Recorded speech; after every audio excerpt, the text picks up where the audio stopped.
Cette vidéo concerne le graphisme. Aujourd'hui, nous allons essayer un nouveau graphisme. Je vous ai demandé de faire des soleils et des fleurs. Avant de vous montrer comment faire ces soleils et ces fleurs, je voulais faire juste un petit rappel avec vous de tout ce que l'on avait vu depuis le début de l'année comme graphisme. On a donc vu en début d'année les lignes verticales. On commence en haut de la feuille et on descend vers soi. Nous avons fait des dégoulinures à l'encre. On observait la goutte qui descend.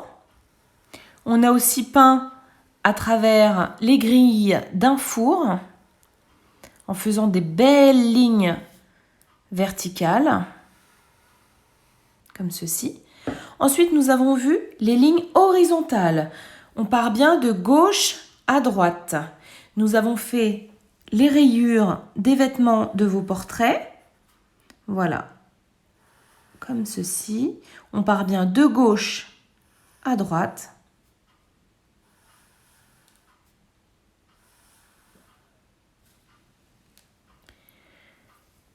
Nous avons aussi vu les croix, une ligne verticale, une ligne horizontale.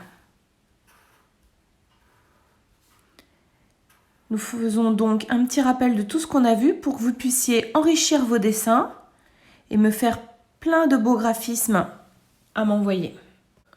Nous avons vu aussi en hiver la neige en faisant des petits points au coton-tige dans de la peinture blanche pour faire la neige.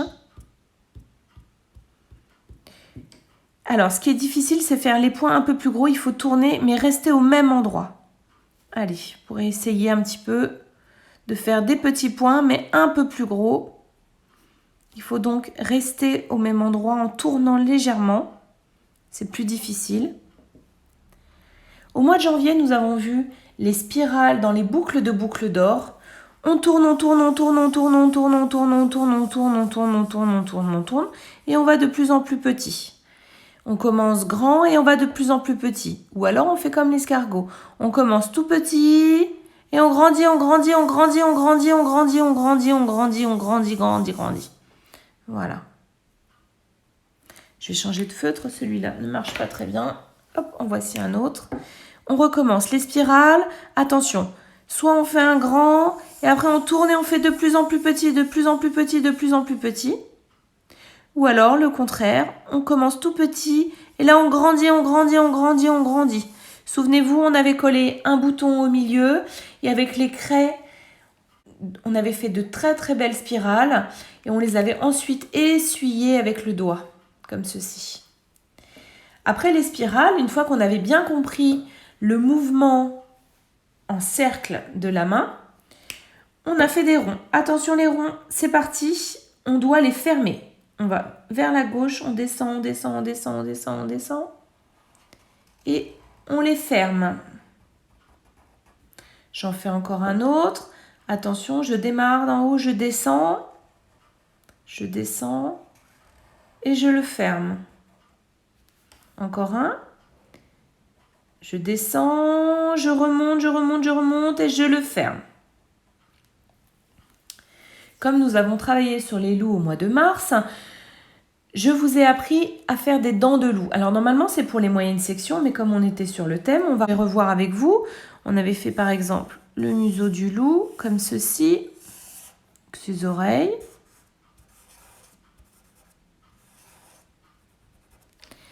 Et il fallait faire des dents. Je monte, je descends, je monte, je descends, je monte, je descends. Et je n'oublie pas de faire glisser la main sur la feuille. Je descends, je monte, je descends et j'avance, je fais glisser ma main. Regardez, ma main, elle glisse sur la feuille. J'ai eu de très beaux dessins de votre part sur Internet. Voilà. Bon, ça, vraiment, vous êtes champion, hein, parce que c'est pour les moyens. Alors, une fois qu'on a fait tous ces graphismes-là, on va commencer à faire du graphisme composé. C'est ce que je vous ai demandé pour cette semaine. Donc, on part du rond. On fait un rond, un joli rond, que l'on ferme. On va doucement, on va pas trop vite. On le ferme.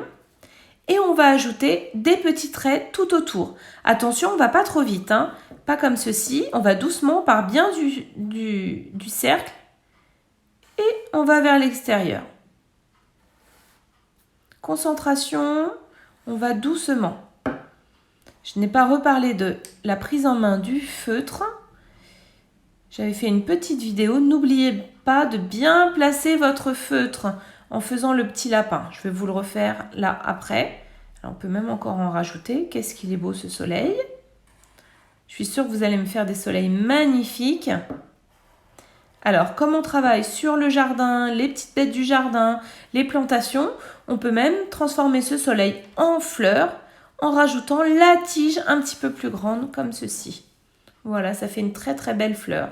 J'en fais un autre. Je commence par mon rond. Alors bien sûr, vous pouvez utiliser de très belles couleurs à la maison. Je ferme mon cercle et je rajoute, attention, on part de l'intérieur vers l'extérieur, comme ceci. Voilà, on s'arrête, on va doucement. On va pas trop vite, hein. Comme je le dis en classe, je ne veux pas avoir des poils comme ça. On va doucement et on fait glisser le feutre sur la feuille. Et si je veux que ça soit une fleur, je rajoute la tige très très longue comme ceci. Alors, pour revenir sur la prise en main du feutre, je vais reboucher mon feutre. On fait la position du petit lapin. Bisous, bisous. On ne bouge plus. On va poser le feutre sur le museau du petit lapin. Donc les doigts sont comme ceci. Petit museau. On pose le feutre sur le museau du petit lapin. Et c'est l'oreille du petit lapin qui vient après tenir. De cette façon, on a bien la prise ici de la pince et surtout, très important, le doigt, ici le majeur, qui maintient le feutre. Tous les autres doigts sont pliés dessous et sont en appui vraiment sur la table, sur la feuille. Allez, à vos feutres, j'attends vos dessins.